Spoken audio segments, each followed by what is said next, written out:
This conference will now be recorded. This is Johnson One's 2019 facility plan with the State Construction Department, and we'll introduce ourselves first.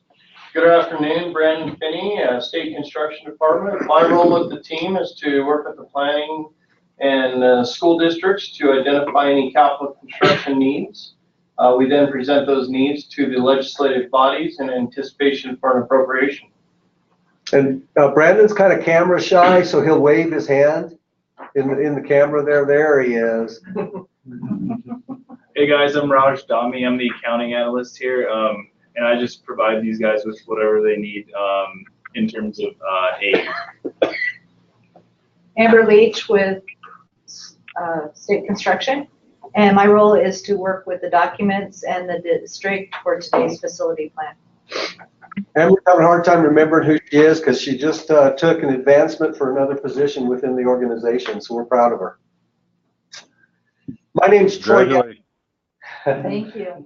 My name is Troy Decker, Planning. My responsibility is make sure we abide by all state statutes, SFC rules and regs in the facility planning process to make sure that we have an updated database and other information so that we can get accurate reports over to the commission and the select committee on school facilities, and then also make sure that we have an open forum so that you guys, you can ask what you want to ask, say what you want to say, think what you want to think, and put it down on paper, and then we can also put responses to that and make sure that we have a very clear and transparent and open process as we work with you as we move toward budget. So one of my other responsibilities, I'm part of a budgetary team that helps prepare budgets for recommendation, consideration of the commission.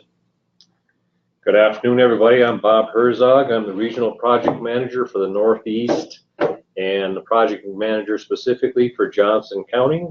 I help the district out with whatever they got going, be it major maintenance, security projects, capital construction, component projects, and the like. Good afternoon. I'm Paul Severson.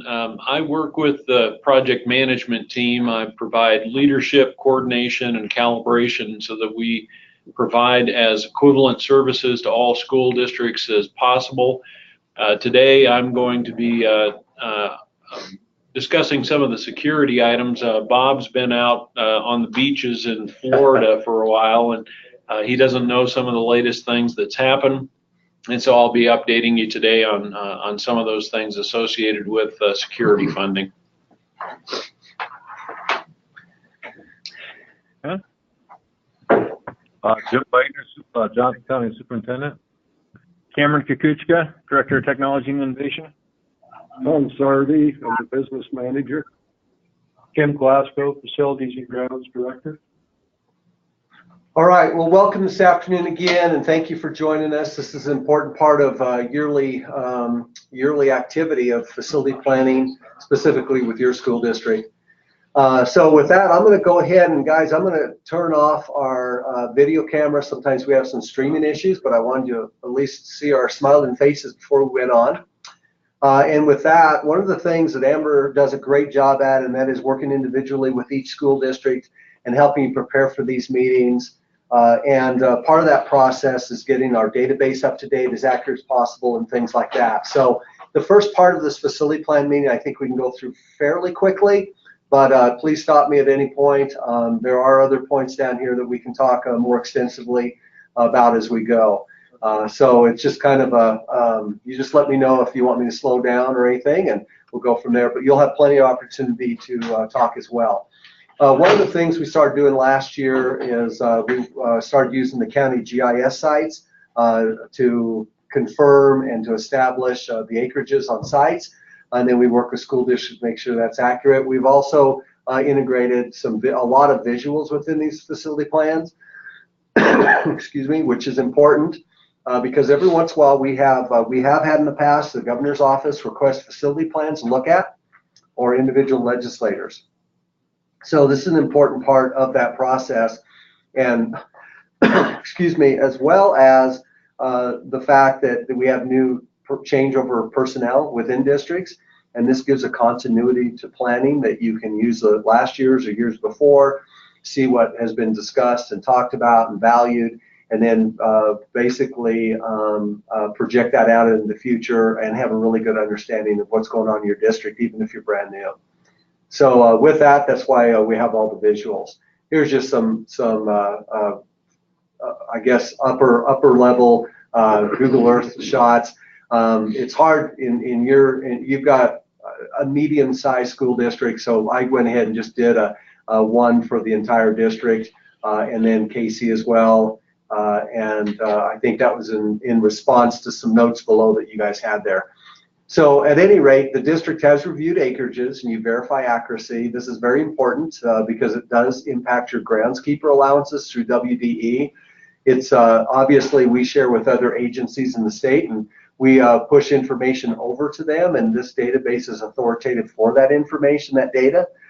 So thank you for confirming that, because we want you to get the correct payments in your block grant. So anyway, you guys mentioned this. I went ahead and just replaced it with an overall view of Buffalo and Casey. And for the acreages themselves, I've stated that AIM database is up to date, and so we can move on from there. I will have some preloaded notes on this, because after Amber and you guys finalize this, I look it over and get prepared for the meeting. So with that, you have reviewed also property profiles, and you report and verify the accuracy of these property profiles. Within these property profiles are a building by building profile within our database. And these property profiles impact your major maintenance through allowable square footage, which is based on ADM that we receive from WDE. And then the information we send over to them does have an effect and impact on how much money you get in operations and maintenance payments. So thanks for doing that. You have no building leases, so we're good there. You have reviewed enhancements. Thanks for doing that. That's important because we are required to report that to the select committee each year, and this is what we report to them. Okay, so this is where we're going to have to kick in our minds a little bit, team. The district is looking to convert property warehouse to classrooms. Okay, this property, I think we've had multiple discussions on this. So let me go over to Google Earth here. Let's take a look at that building via Google Earth. We don't see your, yeah, we're still seeing your facility plan document. We're not seeing your other screen. It'll pop up here in just a second. I think it's taking time. How's that? No, same thing. We're still seeing the facility plan. I'd have to go reshare the screen. Yeah, we're still on page 1 of 28. There we go. Now we're seeing presentation. By golly, let's change that then. Thank you for letting me know that. Hit your right below the screens. Try hit that again. Where? Here? Yep, hit below. No, a little. Now hit there. Are you guys see Google Earth now? Yep. Yes. Okay, we're good. I must have paused. We're on the same planet now. That's encouraging, even in the same state.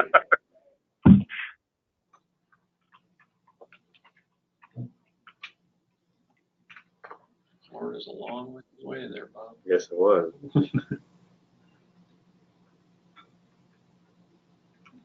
Okay, what building are we looking at here?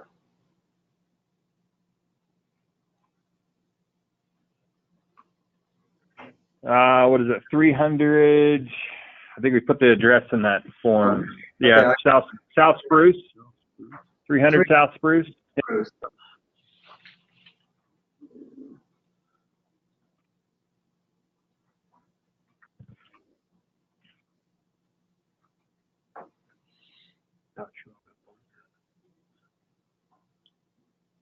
Oh, look at that. Oh, look at that. We don't have that one identified. Oh, that's right. That's a metal building, isn't it? Yes. Okay, that's right. I've been in there. Is that a school district property? Yep. Yes. Identified. We used to run classes out of there previously. Yeah. Okay, gotcha. So let's go back to the template now. So basically it's a warehouse, and you want to basically convert that over to classrooms, possibly for your elementary, high school high needs, or your alternative needs for the high school. So talk to us about that a little bit. So one of the things we're having issues with behavior students. Some districts refer to them as level 4, where they just cannot be in the normal classroom or anywhere near. They need some seclusion areas and whatnot. And so our special services had requested that we look at opening up the facility for them to be able to house their students in there and try to do a reentry system, but they'll be receiving counseling. We'll have a teacher and a paraprofessional there that'll be providing services to them. And so they were asking about taking back the classrooms that used to be in there and looking at a remodel within that building. Okay, so that's a potential or for sure, or where are you going with that? For sure. Okay. So is that a grade reconfiguration Um, with the alt school? it's kind of interesting because, go ahead. It's not a grade reconfiguration. It's basically allowing us to provide, because your base level of students, 90% can handle the normal setting. This provides us that 10% that can't handle the normal setting. This building used to be a alternative location for this very same purpose, but for whatever reason they decided to make it into a warehouse. But based on the need and what we spend to send kids out of the district, it makes sense for us to have that back in the district so we can service more kids and provide better programming. Yeah, so I don't think it requires a reconfiguration because they're not mingling these students with an existing school that's already configured. It's the same, and you said it's high school level. It could be clear down. Okay.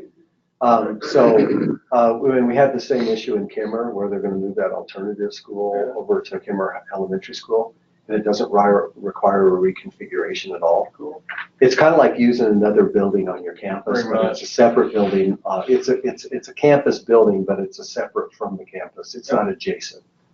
So, all right. So no approvals there. No, we don't. You guys don't need approval from us at all, really. You do need to fill out an AIM update form when you decide to do this and send it in to Janet Garrison here at the office, and then we'll change the usage. How much are you going to use the whole building? Yes.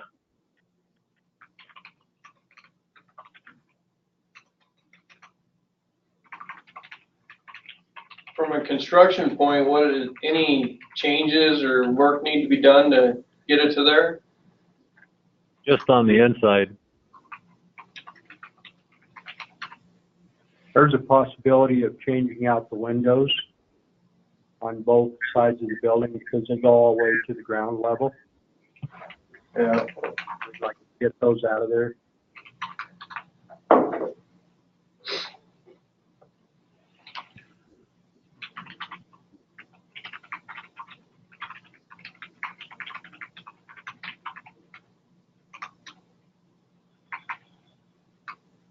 And I'm just going to put, and you're going to use major maintenance for that, probably? Yes.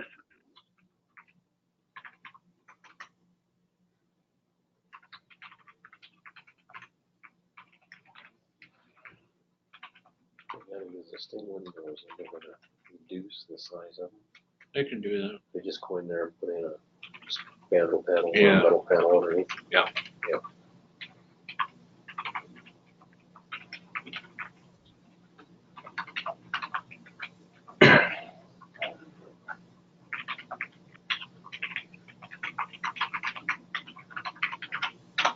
Good. Good. Like it. Okay, guys, that sounds good. You also have a greenhouse building to add. The district's in the process of filling out the AIM update form for that. Is that correct? Yes. Yep, that's correct. Okay. While we're doing that, where's that at? It's at the high school, Let's see. Exit that. back by the ag barn, Okay. and it's used for a classroom. I don't like that. That's out on the old highway. Helicopter going down. Kind of fun. I can't orient here without north being north. Okay, high school, old high school, high school. Yeah, you're Bottom right corner. Bottom right, there you go. Now go pretty much to the far right bottom, that circle. That's the ag barn. Yeah, that's a cool ag barn. I've been out To the left. right here. Okay. So you discovered that wasn't on there. Good. Glad you saw that. All righty. Nice. I don't know. I'm just print happy, I guess. I want to put everything in the facility plans. Nothing.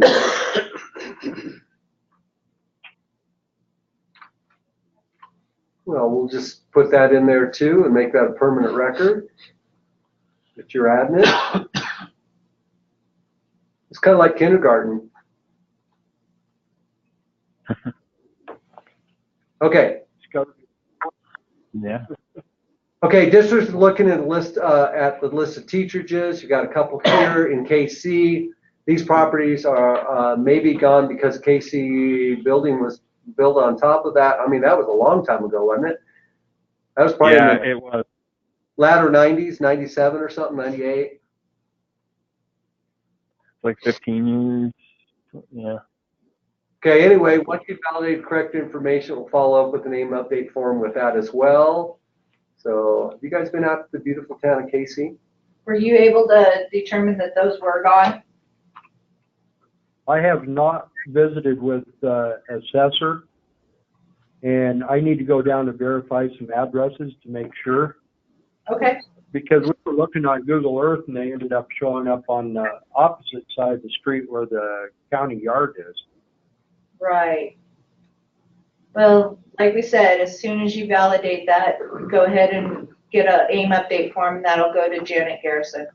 And where is that, do you think? You see their lines to the It would left. be across from the circle drive out front. And that open lot right there is the county shop. Okay, Yes, and that's where the addresses show up. oh, interesting. Okay, What is KC School then? there's a pipeline Yeah, still. I think we're right. Because I thought the address of the school is an odd number on the left. And so I thought we were talking right there in the white, or the green area. Yeah, the green area there, somewhere in front of the building or the parking lot where there's clearly not a building. Okay.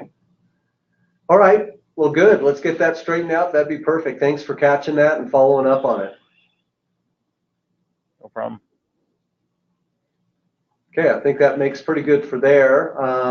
So the other thing we need to do is district appropriations. You don't have any capital projects, therefore we don't have to worry about returning money. So I think we're good there. And now we're to security. When we first started the facility plan meetings, we were talking about bills that were potentially being considered by the legislature. Well, we now have the bills in front of us, and security was one of those. We had made a request through the commission for additional security monies to be made available.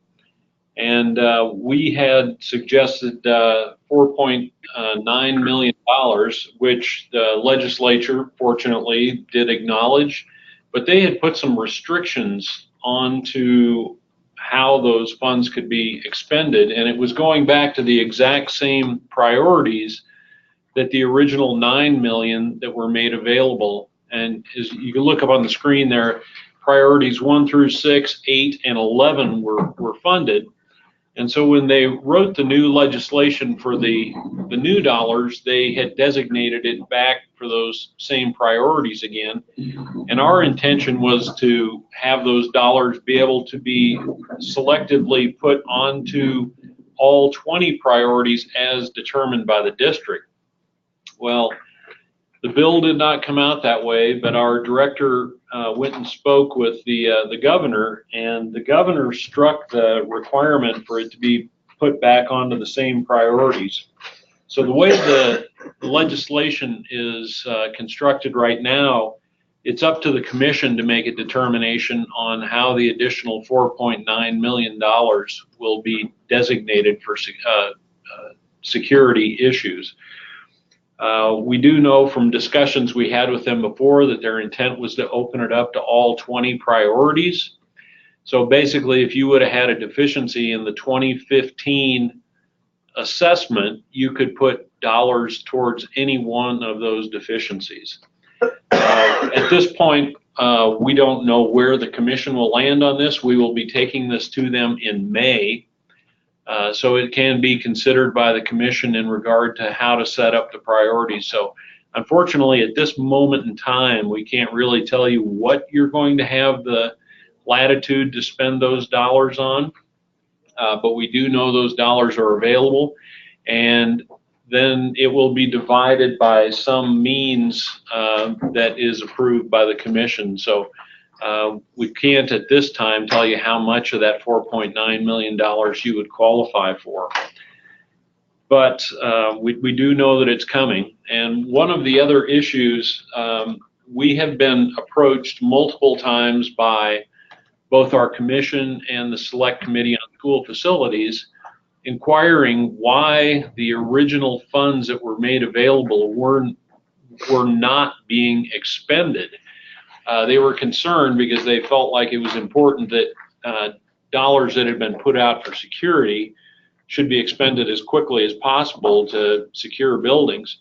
Well, if you take a look at your original budget of $157,000, you have expensed $67,000 of that, and you have encumbered another $70,000. The encouragement that they had was, please expend these dollars towards securing your buildings for your students and staff as well. So that's the encouragement that we're offering to you, but we do know that the dollars that you do not have budgeted and are not dialed to $14,000, as it stands right now, we believe that the commission will reconsider your ability to spend those dollars on a broader variety of security issues from the 2015 assessment. But again, we will not know that until May, until we have a chance to review that with the commission.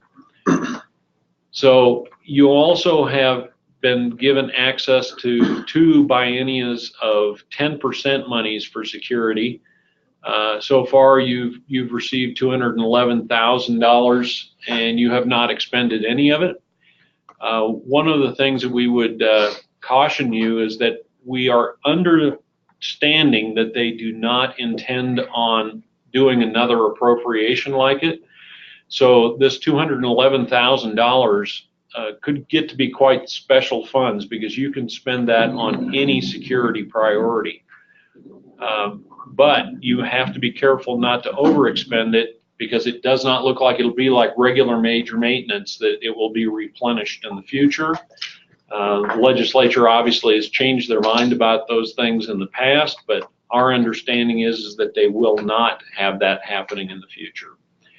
So at this point, we just ask of the $211,000 that you have designated that can go towards security, just be careful when you do expend it, and don't overexpend it, but also keep in mind, this is money that you can actually do something that doesn't exist now. Major maintenance is limited to repairing or replacing something that already exists. This 10% security money does not have to exist. You can create something with this. So it's a different kind of major maintenance funding. So we're just telling you. Go ahead. Yeah, I just want to get clarifications on record. The district has several current projects for security cameras, and so we will be submitting a major maintenance work order to use the 10% security funds, and that would be approved for a security camera project for our schools. Is that correct? That is correct. Yeah, if it's one of the 20 priorities and it was identified as a deficiency, well, and actually the 10%, it doesn't matter. 10%, you can spend that on any security priority that you elect to do. So you are Okay. correct. You will see those projects in by the end of the week, and we'll be moving forward with these projects. We've already started, but we were forced to use other funds because those had not been made available to us. So we will make sure we put in a work order for those. And as far as the other security funding, you'll notice that we do have an adjusted budget of $85,000 and change. Right. Are those funds still available to us, or are they gone? There's some talk that districts needed additional funds, and there's some talks that districts haven't used all their money. Is that additional 85,141 available to us? That is available to you. Those funds, there has been no discussion of taking those funds away from you. You do have access to those funds. Excuse me, when he says 85, are you talking about underneath the adjusted budget column? Yes, that's correct. No, that was, at first you had 175, and after some things were done, you were adjusted down to 85. I'm not sure what that was around. You had encumbered, which means you dialed 70,000 of it. You expensed so far 67. You really only have 14,000 that is is not dialed at this time to work with. You do not have 85. Well, they have encumbered 70, but Right. the 85, well, less the amount expense, 67. You're correct. I just don't want him thinking he has Right. 85 out there. He Additional doesn't. 85. And I actually don't know why. The district, do you know why your budget was Shop adjusted down? 68,000. Because there were some discussions of some of the things, the requirements not allowing to use two-way communications where it was allowed to do telephones and have a paging system. And then that was changed that two-way communications needed to be radios. And then in the conversations and the presentation over in Gillette, that was an allowed expense. And then the following week, 3 days later, it was a denied request. And so there was all sorts of misinformation. We didn't use those funds. So that's what I'm asking, had they been used in another district, or are they available for us still? There are some dollars that currently exist in what is called a contingency, but currently those funds are going to be distributed after we discuss with the commission how they want to distribute those. So those funds are going to be redistributed. I just can't tell you how much you will be getting at that point in time. But the dollars that you have encumbered, you do have available to you. Okay.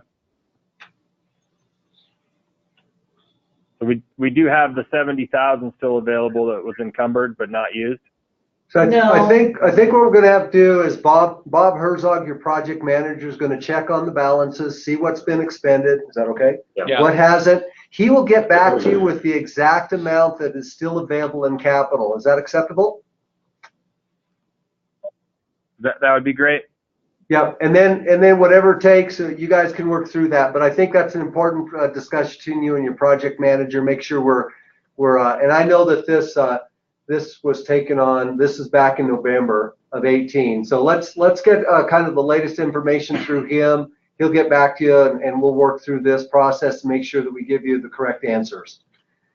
So now, to my knowledge, no money should have been taken out of your project. I mean, it's Well, we did have a few cases where districts didn't actually have the buildings remaining that they had been awarded funds for, and so those funds were reverted because they didn't have the building anymore. But you haven't disposed of any buildings, so I wouldn't think that would be a case with you. No, we haven't. There was some misinformation we had where we had like secure vestibules. We have an elementary school that's currently a hot topic. It was requested, and there was funds in there for a new vestibule, kind of a man trap. And currently what we have is we have a vestibule, but it can't be seen by the office or anything. And so they literally have people coming into their office before they can even vet them. There's no way, there's no glass, there's no window. And so that's a concern of one of our administrators to try to get that rectified immediately. Those funds were available. Now I don't believe that they are. And so that's why we're asking, are there funds still available? For whatever reason, we turned around or we lost those funds, whatever happened. But any additional funds, are they available? Because 14,000, won't cover these projects that we have. Well, we do know of the new appropriation. There will be additional dollars. I just can't tell you with any certainty that you can put it towards a vestibule. That I won't be able to say until after the commission has spoken. Okay. Okay, guys. So Yeah, Bob, if Bob can use information, that'll be great. Yeah, I'll look at it. okay, that sounds good then. So just to confirm what Paul said, guys, I mean, your first line of funding, available funding, is the capital. And I don't know if the PMs would totally agree with me with this, but I mean, just know that 10% security has a lot more freedom in its use than others. So a lot of school districts are using regular major maintenance. So if your camera system needs to be replaced and it qualifies for regular major maintenance, a lot of school districts are using that regular major maintenance first. So capital funding first, regular major maintenance second, and then your third priority could be then the 10% security funds to make up any gaps for expenditures that wouldn't be covered under either the capital or insufficient funds to do so, or under regular major maintenance, because those monies are a lot more flexible. Does that make sense? Yes, it does. Thank you. You betcha. So you just want to protect those 10% security monies, because there's a lot of gaps, well, not a lot of gaps, but there can be gaps, and that's a good fill, but you don't want to just expend those, and then you could have used regular major maintenance, and then all of a sudden your flexibility with things that are not covered under the major maintenance or capital projects can't be covered because you don't have enough money. So the other thing is that as of July 1st and then September, you'll get 75% of your payment July 1, 25% in September, give or take. That's going to, out of that, there's going to be an allotment or a category for 10% security more. So you should, based on your previous payment, you should end up with another 100,000 on top of that 211 because of that second year of the biennium payment. So just know that that's probably going to go up over 300,000 for you as a category. Any questions on that? Nope, that works. All righty. Well, I think we've covered about as good as we can. Obviously, you have limited funds, so don't go over the amount of those security funds, because there's probably not going to be that replenishing of that account. Okay. Can I ask kind of a dumb question, being I'm new to the area? There's no dumb questions. You can ask any question you want, and we'll give you a dumb answer.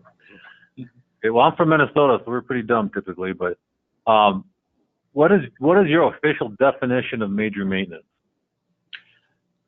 In statute, there is a definition in statute, and that specifically is the definition we go by, and also that is the definition we use to determine whether or not your request qualifies.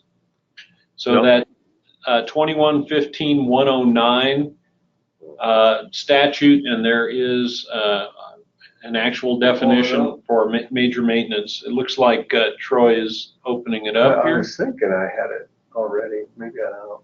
I thought I had statutes down here somewhere, but I can't.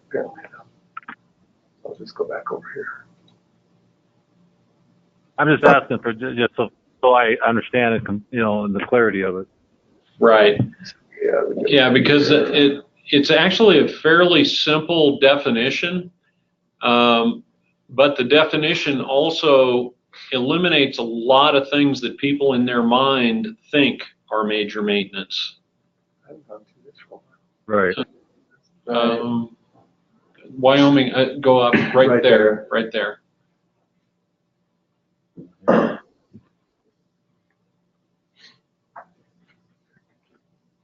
Have to agree. Chapter 21. Let's see. We'll click that. Go back up here. It's called major something. Major building repair. Let's try that. That should get us where we need to go. Yeah, click on that one, open up the whole thing. Which one? Go up, One above. go up, and you went, scroll right there. Click on that. There you go. There it is. Yeah, right there, II, major building and facility repair and replacement means the repair or replacement of complete or major portions of a school building and facility system at irregular intervals.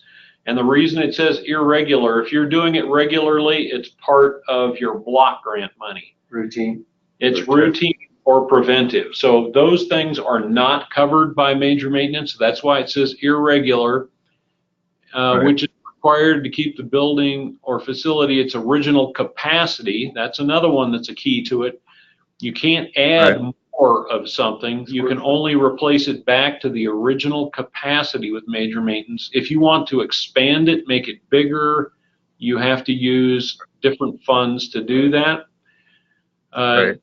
Typically to accomplish by contractors or due to personnel demands to accomplish the work in a timely manner and due to sophistication of the work. So long and the short, your personnel, their efforts cannot be reimbursed for this. So if you're using your people, the hours, the time, the funds that it takes for them to do it cannot be reimbursed.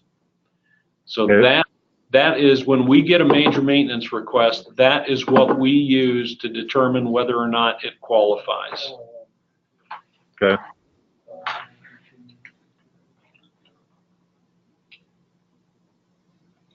And a lot of times people come to us and they say, yeah, well, we've got a good idea. Well, we understand good ideas, but unfortunately major maintenance is for good ideas. It's for a very specific purpose in keeping systems that you already have in order.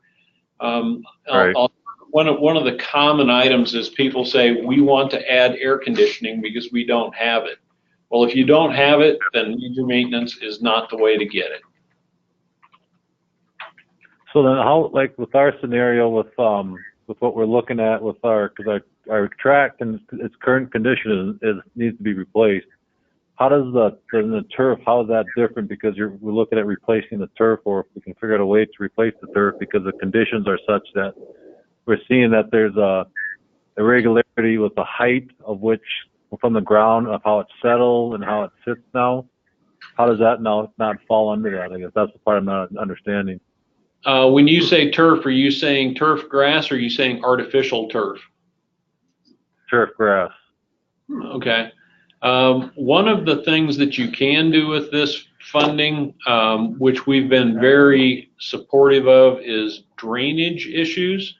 Now, if what you're talking about is a drainage issue, we typically will let you do that with major maintenance money.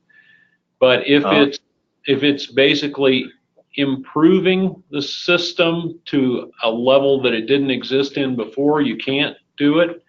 And landscaping, which often is a living product like grass, is not included in major maintenance. So then how does the track fall into that then? The track surface itself, you can replace that. Any part of the track assembly, you can replace that or repair it. So if you just had a low spot in your track, you could tear that out, repair it, replace it, and that would be a major maintenance expense. So basically, like with as far as the turf, if you went from grass to turf, it's a matter of interpretation of that being better than the grass. Is that what you're saying? Not necessarily. If it's just dead grass, unfortunately, that's a landscape issue. If it has something to do with the subsoil or the grading of it, then that would be a major maintenance issue. Well, what they're wanting to propose is at the end of this year, they want to go in and resurface their track is one thing, but the interior field is grass currently now, but they want to go to turf. Oh, artificial turf. Artificial. Yeah, unfortunately, that's a change of essentially capacity. because they're just not the same thing. They just are not. And most districts that are doing that are using rec mill money to do that. Rec mill, okay. So capacity doesn't necessarily mean the size. Capacity has a different meaning then. Yeah, capacity is both a physical, and it's physical in size and physical in its Composition, maybe? Well, you're in its looking at different capability. levels of what your district, if you were at A1 or B school, you can have so many amenities to a certain level. Yeah, but this isn't. It's basically limited to what you have. Yeah. And we get this argument quite commonly for a gravel parking lot. They say we want to put asphalt over the top of it. Well, we don't see gravel and asphalt as the same thing. They both may right. be. I guess, but even with that, within that scenario though, you're still putting in something new, where here we're replacing an existing surface with a different surface to provide less maintenance and to be more efficient. And not being from the area, I'm just trying to get a clarity of, so I can understand it better, so I can explain it to the public here and that whole process. And it's quite honestly, it's hard to understand. I'm struggling with it. Right. Well, I do know, and in particular, athletic fields have been a huge contentious issue, but I can tell you historically, growing grass and artificial turf are not seen as the same thing. Right. And, no, I get that. Yeah.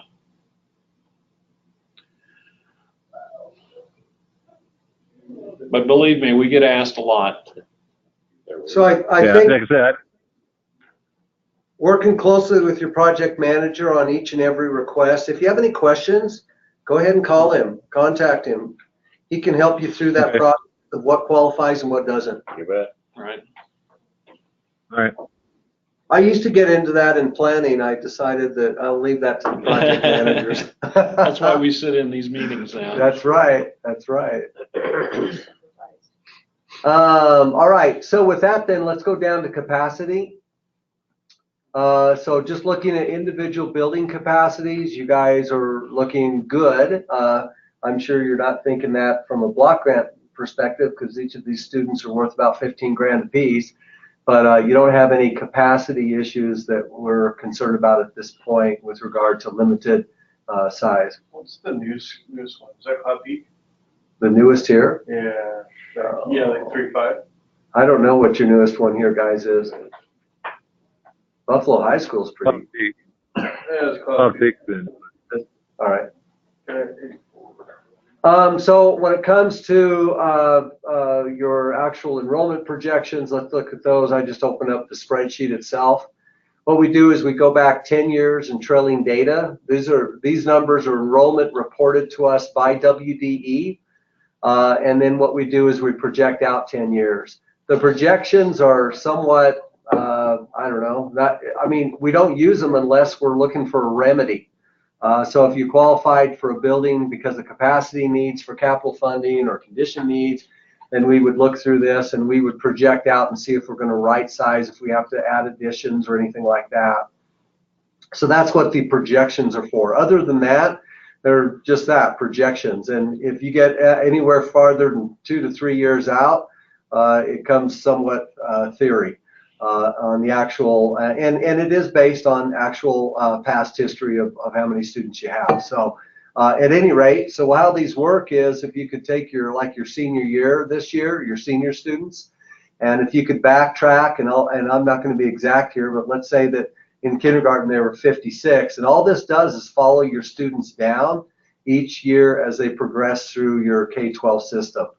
And so what happens here basically is when we do enrollment projections, we take your 2008 kindergarten and we look at your 2009, how many students went from kindergarten to first grade the next year. 2009 kindergarten, 2010 first grade, and we do that and we average 10 years of trailing data there to get an average survival rate. So you guys are picking up, you guys have from kindergarten first grade, you have 107%. which means obviously you're picking up students each year, each and every year, you're picking those students up from kindergarten to first grade, and you're actually increasing student numbers from those transition from kindergarten to first grade. Any thoughts or explanation of that or why that's happening? Because Buffalo and Johnson County is a wonderful place to be. There you go. That was a good answer. So you guys have a phenomenal, really a very good survival rate. Of more, I'd say you're picking up more students as those students work through. Till about your 8th grade, you lose just a few. Freshman year, you pick them up, and you're probably picking them up out of Bighorn. Is that correct? Sometimes. Okay. No acknowledgement of that. Hey, just let you know that school district acknowledges it. I'm sure they do. Yeah, and so then you lose just a few your junior year, or I'm sorry, your sophomore year, a few more your junior year, and then your senior year. So obviously, you as a school district, this is probably your challenge right here, not retaining all the students for graduation from your district, but that is what it is. Right. Well, that's part of that. That's part of that building that we're looking at with the level 4 level to be able to service all of our students with what they need for programming. Sure. Yeah, I was just looking at those numbers thinking we should look at this in like 3 years and see the cause of opening that school. It'd be interesting. The impact. That's a good point. Hey, and that's something. 94 should be 98, 97 should be 99. Yeah. You know, Right. up in theory. So your average kindergarten class over the last 10 years has been 88. So you guys you're pretty consistent. You were a little higher. You must have had a little bit of a higher birth rate that year or something in 16, but you guys are staying in the 80s for the most part. So that you look pretty as a stable community.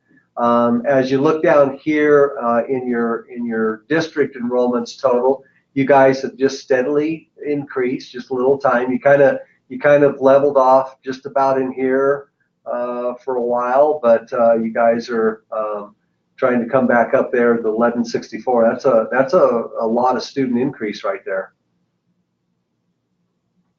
Yep. Huh. You can see here, guys, like this is what, 3rd grade?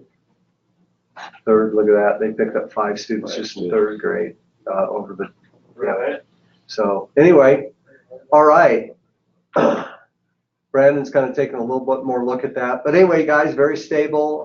That area is growing at a fairly stable rate. And so we wouldn't anticipate you guys losing any students in the near future unless you know something we don't. Nope. Okay, that's all good news. We do have a statewide capacity list. This is based on commission rules and regs, and high capacity is any school that's over 100% or configuration within a school district over 100%. And then medium capacity would be 95 to 100 and low is 90 to 95. So this was kind of an interesting capacity list because last year the commission early in the year had changed capacity, the restricted capacity for classrooms to 25 students. They got a lot of pushback from districts, so they changed it back to a restricted capacity of 16 students. Even though you can hold more, only 16 students are calculated for kindergarten through 3rd grade classes. So what happened then is we had a bunch of elementary schools push up into this high capacity list. So that's kind of interesting there. But anyway, it's just something we have to keep track of statewide. You're not on that list. Maybe someday. There you go. I just said for now you guys have sufficient capacity for your enrolled students. Yeah. You don't have a charter school, so we don't need to say anything there. Since you guys are a little bit newer, we'll take just a little bit of time to plan, to talk about facility condition index scores. As a building ages, of course, you are doing preventive maintenance all along, but the need for major maintenance increases for expenditures on that building to deal with deferred maintenance systems that are slowly degrading over time. As that building even gets older, you need help. And so in a little while, we're going to be talking about component funding, which is a way to supplement major maintenance, but also capital funding. So when a building comes on the top of the list, we actually do present that to the commission for recommendations for remedying that building. And that's where your major capital projects come in as they flow through the legislature and onto the governor for consideration of approval. I just put in how actual FCI scores, facility condition index scores, are calculated. That'll help you, but every building has a current replacement value based on how large it is, what it's the materials that made up the construction of it, and then an on-site assessment that actually calculates based on the percentage of deferred maintenance certain scores that drive out deficiency ratings and costs associated with those deficiencies. So for instance, on this, a higher score means more deferred maintenance. This is only page 1 of multiple pages. There's approximately 450 educational buildings in the state. This is page 1 of that list. And you can tell the highest numbers are on top and they kind of start going down, which means the highest facility condition need in the state is represented at the top and correlates as you step down one step each building. So that's what that means. We also have a list of support buildings or ancillary buildings. The reason we keep it separate because state statute requires the commission to make recommendations for capital funding based on prioritize educational building capital requests first and foremost before they ask for support building or ancillary needs. So the struggle now is because Wyoming does no longer have the coal bonus monies and is coming out of the general account, I guess you'd say, that there's probably not going to be any capital requests for ancillary buildings in the near future that we can see. So we just remind districts, please keep taking care of these buildings with your major maintenance. Here's your actual buildings, and I can tell you that these are your buildings as a whole are in excellent condition. So you guys are, even though you've got even an older building there, it's in excellent condition, and you guys are looking real good there. Wise use of your major maintenance, of course, is the key to keeping them that way. Here's your facilities for your ancillary buildings, support buildings. They're in excellent condition. I basically said very good. I wasn't quite that awesome in my statement here, but buildings are in very good condition. Any comments on the condition of your buildings? Not at this point. Okay. By the way, each building is broken down by system, and each system is scored. And we'll be looking at that in just a few minutes here. So major maintenance, I think we've talked about that definition. We have, you guys have updated your work order statuses and AIM. We appreciate that. That's very important to keep our AIM database cleaned up and looking good.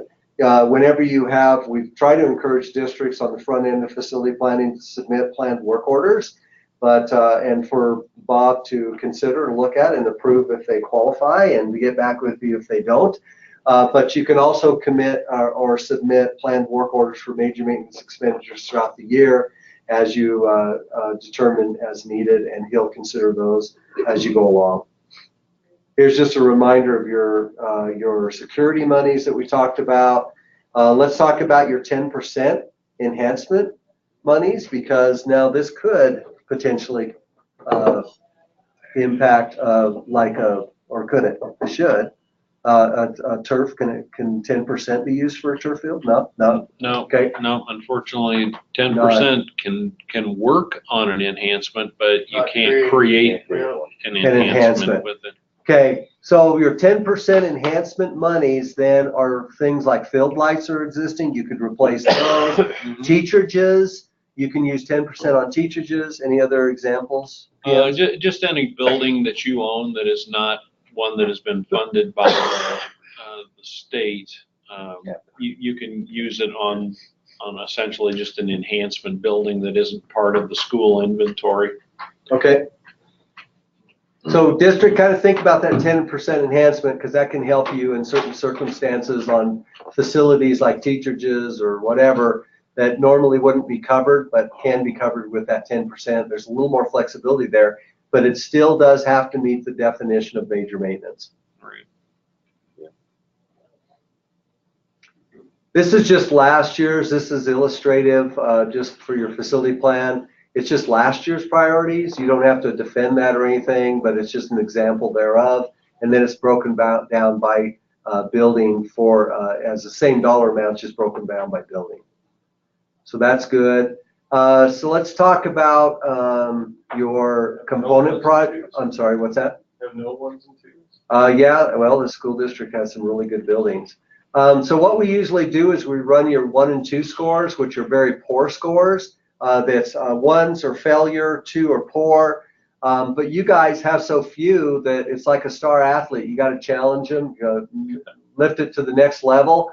So you guys have very few 2s here, poor scores. So we went to your good scores, and so which are 3. So we're just going to keep those out in front of you. But the important part about this is even though you have great buildings, in just a minute here we need to talk about here's some more 3s.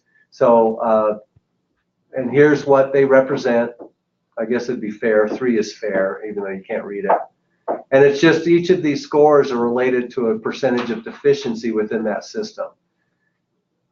So you don't have to defend this either and stuff, but what happens is in legislative meetings, we often have a question each year that says something like, or asks something like, are these school districts spending money on their lowest scoring systems and their highest efficiency needs? And the answer is, well, we can send you their facility plan and we'll let them speak for themselves. But so yes, we do believe most districts do that. But if any legislator or governor's office or anybody else want to look at how you're dealing with them, we let you speak for yourself, and those district notes are important. I think we explained that earlier this year when we were getting ready for facility planning. I have a question on those. I know in the beginning you guys toured all the facilities in the state and scored all the facilities and come up with low scores. So do you guys still continue to do that on a regular basis? Great question, and that is actually the next topic. So we'll segue right into that. Good job. So every 4 years, state statute requires us to go back out. The last time we did it was 2016. So we're going to develop the scope for the assessment. That assessment is done by a third-party consultant, not us. But obviously we put together the scope, and you guys are integrally involved within that process, and it's a very important process. So we're going to develop the scope. We're going to go out, procure a professional to be a part of, or to actually go out and assess the buildings. And so in April, this is an artificial date. We're just backdating in order to know when we need to start to get everything done on time. In April, and we'll send out to you guys in an email, we're going to have some training in Casper for about 4 hours, and we're going to train on the assessment that's coming up this next year. And so it'll go through what the tool is, how the tool is used, the importance of the tool, and the importance of your involvement in the process as assessors come out and look at each of your districts. So one of the things we highly recommend, no doubt, is the person that's most knowledgeable and responsible for your facilities needs to be at this training, and you will get a lot out of it, and you'll know exactly what's going on and what tool's being used and how it's helping you guys understand your facilities. The second thing I want to say there is when they do come on site, you want that person who's most knowledgeable, who went to the training, to basically shadow them wherever they go. So make sure you're with them 100% of the time as they go through your buildings to assess, because they're going to be asking questions. We're going to give them data, and it's important they get the best information, the latest information possible, so they can get the most accurate assessments possible to represent the deficiencies that have occurred since the last one, but also the improvements that you guys have put in with capital component or major maintenance funding. And then the last thing I want to say here is that you guys also, we can't get all 500 and some buildings, 550 buildings done across state total in just 2.5 months. So we'll kind of creep into the end of the school year next year. During the spring, we'll have assessors in buildings throughout the state, and then also a little bit into the fall in order to get those done in a timely manner. Did that answer your question? Yes. Great. And then here's component funding, and you guys do not, that I saw, have any component fund requests. But what component funding is the purpose of component funding is to basically to help with your major maintenance funds that are perhaps insufficient to cover all your needs as a district. So back up here for just a moment, let's look at this, and we're going to take some time here. We're not going to get in a huge hurry. It won't take long though. Is as you work down through your low scoring systems, which you guys don't have a lot. Where's that 2? But you do have 3s, and that was, yeah, that was completed. Yeah. But as you look through these, you're seeing hundreds of thousands. Yeah, you guys are getting about $1 million a year for major maintenance, if I recall right. Is that correct? I think that's correct. Yes. So as you work down through, $1 million sounds like a lot, but as you work down through here, you might find some systems that are higher in value. Here's a exterior walls, almost 300,000. Now you have to remember, here's a couple things to think about. Your deferred maintenance values on here are only for hard costs. They're not covering architects, soft costs. What else, guys, are involved in all that soft costs? Permits, plans, Advertising. Commissioning, advertising, stuff like that. So when you see these numbers, they represent a part of the cost itself, and you have to remember they're 4 years old in their estimates as well. So this is purely construction, but it's not going to encompass all of the costs. It's going to be most likely more than this. Mm-hmm.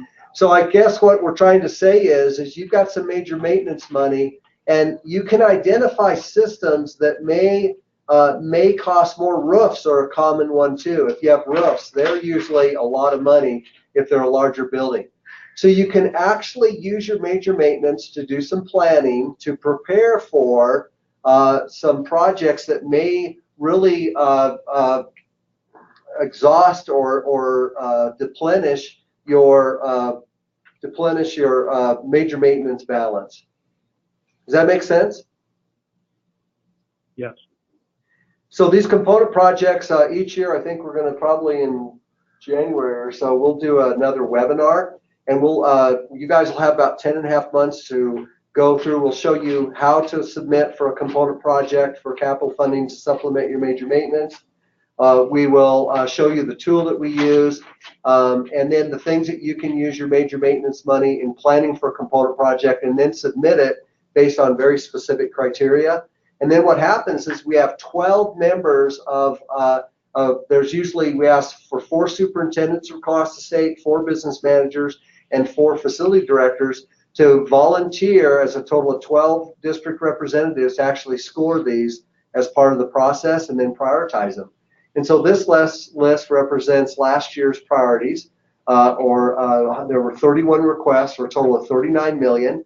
You usually only get maybe 4 to 6 million a biennium, but for at least the first 4 here, it's looking pretty good. After that, it doesn't look so great, but at least you have an opportunity to see if you get some capital funding to help your major maintenance when needed. One of the recommendations, you guys are kind of newer to this system, when we ask for volunteers, I know you got a lot on your plates, but if you want to volunteer to be one of those district representatives, it would give you a very, very good insight on what people are asking for, how the scoring's happening, and actually understand why certain things are coming to the top of this prioritization list and others aren't. So you guys, when we ask for volunteers, if you're game, we'd love to have you volunteer and actually have you be part of that process, and then help you understand it. Put me on the list. Okay, sweet. It's called recruitment, right? Absolutely. Amen. I did put that you guys are continuing maintain your buildings with major maintenance funds. I did put the definition, right, of major maintenance within this. So we got that covered. And again, you can work with Bob to clarify any needs there. Anything else you want to talk about on major maintenance?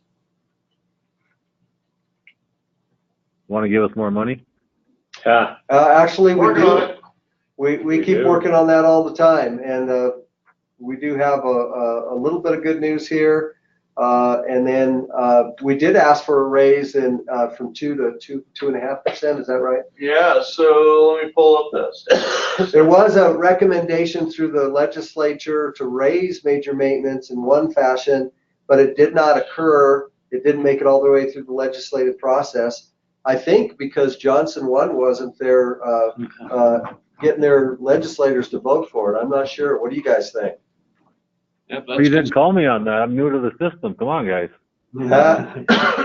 So one of the things we did start doing last year is you guys are very good at tracking, school districts are very good at tracking bills that affect education through the legislative process. I think that's through the WASBO side or whatever, but you guys have a mechanism by which to track this and basically an ability to respond collectively and look at legislation that can affect you and weigh in on that with the legislative body. So what we started doing, this was Brandon's recommendation last year, and we're doing it this year again, and that is, here's some bills. Some of them you may have already heard of on the educational side, but some of you may not, and these will have an impact on you one way or the other, or can. Most of them, because they're now been signed into law by the governor. So with that, I'll turn it over to Brandon and talk about these new bills that are enrolled. So you're talking about a raise. House Bill 8 was the second year this bill has been presented to the legislature. It's not on here, but last session we submitted legislation through the select committee, and it went all the way through, and it ended up dying. It was to increase the CRV from 2 to 2.5. This year in House Bill 8, same bill went through, and it also died. So your attempt for a raise has got killed twice in a row. These are the ones that did pass. House Bill 52, Public Works and Contracts, pertains to procurement of FF&E. So if you guys are going to go out and maybe set up some new FF&E in your alt school or any of your other facilities, you'll want to work with your architect. The plans and specifications, or the specifications, have to be written for Wyoming vendors to supply. House Bill 65 is procurement amendments, and what this did is it increased the dollar values to present dollars, or present value of today's dollars. The bonding on the school side was $7,500. It brought it up to $50,000. A&E procurement is at $50,000. In 21-3-110 on the school district procurement for construction and hiring contractors, it was at $25,000. They brought it up to $50,000, and then the advertisements, a 2-week minimum. So that will have some effect on the districts. Talking about cash flow and money, House Bill 78 is education major maintenance funding. This actually will go into effect not this year, but the following year, and it will actually take your major maintenance and put it into a quarterly payment schedule. So you'll want to analyze your facility needs, what your expenditures are going to be, and then look at that in relation to your cash flow coming in. House Bill 79, coal lease bonuses are slowing down significantly. So this is a bill that allows interfund loans from different accounts. House Bill 152, if you're going to do any underground civil work, you want to work with your architect and civil engineer to make sure that the utility locates are identified. There's a whole bill on that because people were just digging right through the lines. The penalty's $5,000 now instead of $500. Senate File 49, I don't think you'll have any private schools starting up, but if you do, this one would apply. Having private schools have the same opportunity facility-wise as public schools. In particular, this was a school that was going up in Jackson that's starting up. So, Senate File 57, public records. They've changed some of that, which would also have an effect on school districts. Senate File 74 is professional service procurement. It's an attempt to keep state dollars spent on local design professionals. They have a tiered system So a certain percentage, depending on the size of the contract, has to go to local architects and engineers. And House Bill 1 is what the appropriations was made. And in that appropriations, we had a couple projects. We had Satellite High School, which was appropriated.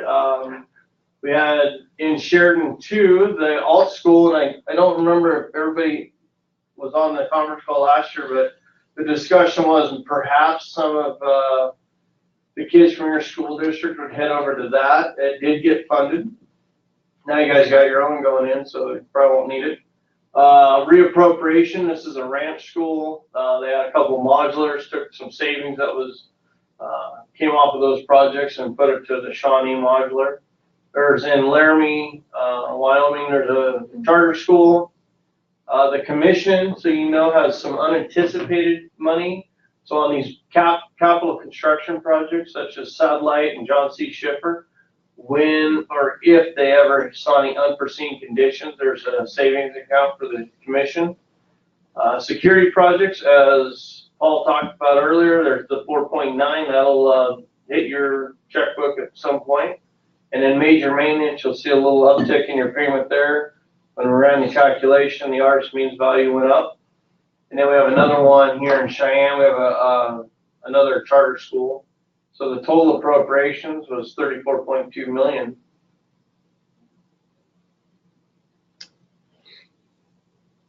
All right, I just said that we discussed the roll acts. Any other questions? Yeah, any questions on the bills or the appropriations or anything? Just had one other question concerning procurement and the state statute that's currently at 25,000. Brandon, did you have a time frame for the going to the 50? Yeah, that bill is effective immediately. So I believe in March you're rolling. So and you know, here's another thing. So a lot of obviously they want to keep state dollars spent on local people in Wyoming. So that bonding, by it going up, since you're in a smaller area, a more rural area, the intent there is also to be able to hire more local contractors and put them to work. So hopefully we'll see how that affects and if it works. Okay. Okay, well, let's go on to the budget.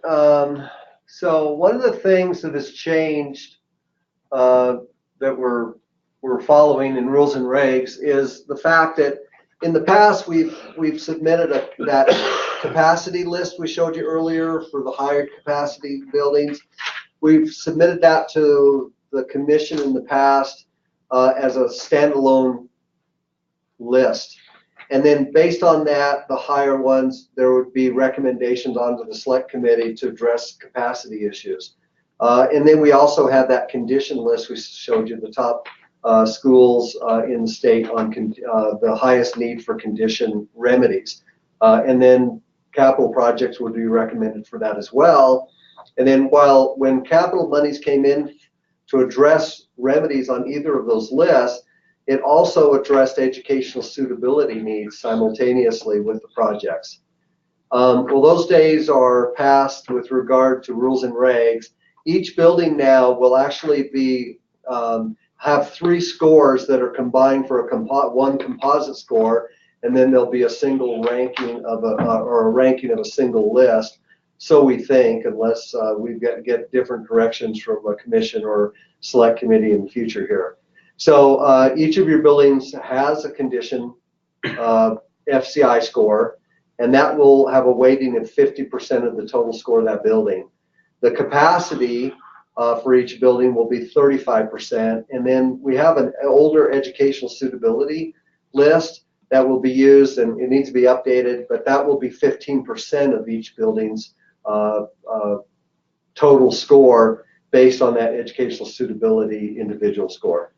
So that's kind of what's going to happen in the future here. But based on where you guys are on capacity and condition, I said that you have no capital requests for this biennial budget, but I always like to ask the question straight up. We do follow commission policy rules and regulations and state statute in prioritizing budget requests. So even if you didn't ask for something and you qualified for something, then we would ask and make a recommendation for you. But anyway, back to you. Do you have any capital requests? No. Okay.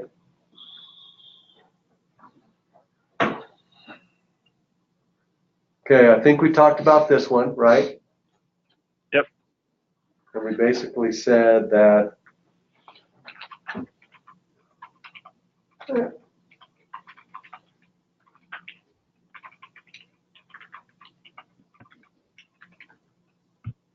create.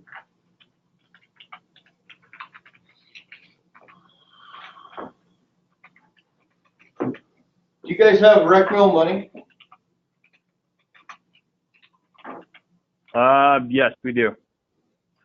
Rec mill money.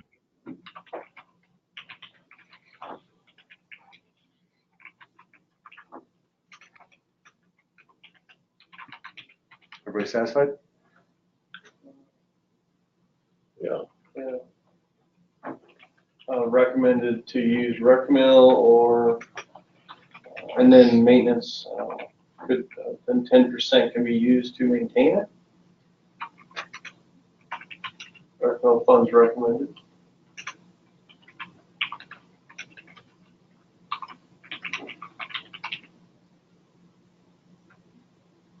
And you're saying then the 10% after that, once it's existing?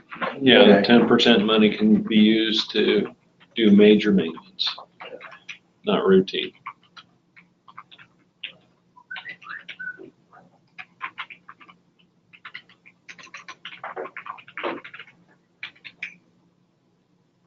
Okay, district, anything else, unique issues, ideas, concerns that you'd like to talk about that haven't been discussed or you need further discussion on before we close the meeting? No, I think we're good. Okay, staff? Thank you, district, for your work. All right. Thank you guys for taking the time. You betcha. It's been an honor and look forward to meeting you guys in person. So with that, we'll go ahead and shut down the meeting and look forward to meeting you in person. And thanks again for working so hard with us. Thank you. Thank you. you. Okay, bye.